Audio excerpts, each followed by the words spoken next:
મોદી સાહેબના એક આહવાનમાં મા કે નામ એક ઝાડ મા કે નામ પેટ, તો આપણે એમાં એક પણ બીજું ઉમેર્યું, અમે ઉમેર્યું હતું. અમે તો 500 ઝાડ હીરાના નામે વાવી દીધા. મેં તો મારા બાપાના નામ પણ 500 ઝાડ વાવી દીધા. તો મા કે નામ તો વાવીએ છીએ, પણ બાપ કે નામ પણ એક ઝાડ વાવીએ. કે બાપે કોઈ ગુનો નથી કર્યો. માએ જેટલો ભોગ આપ્યો એટલો બાપે પણ આપણા માટે ભોગ આપેલો જ હોય છે. તો બાપને પણ આપણે આ નિમિત્તે યાદ કરીએ તો આપણા છોકરા પણ આપણા નામે એક ઝાડ વાવશે.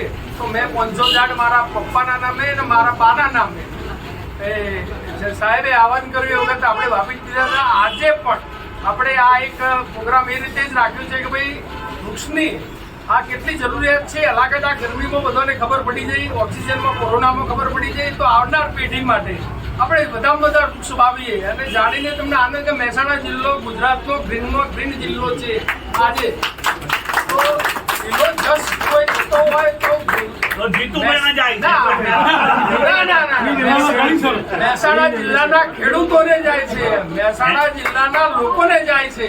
જે મહેસાણા જિલ્લો ઓછામાં ઓછો ઝાડવાળો હતો એ બધા ઝાડવાળો આપણે આખા ગુજરાતમાં કરી શક્યા હોય તો મહેસાણા જિલ્લાની પ્રજાને એ બધાને પ્રેરણા જીતુભાઈ આપી છે.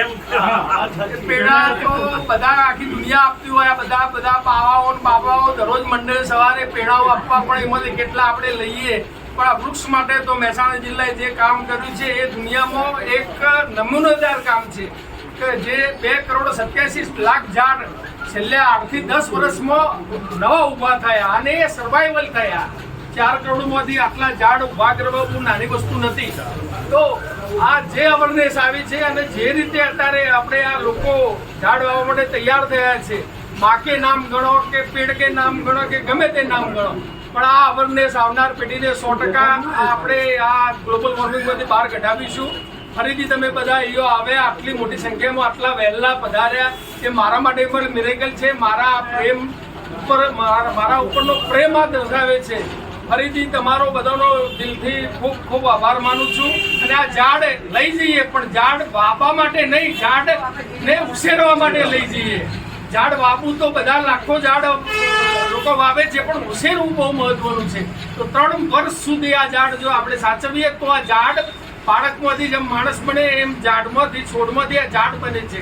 તો મારી ફરીથી નંબર વિનંતી, એક જ ઝાડ લો પણ એને ઉછેરો.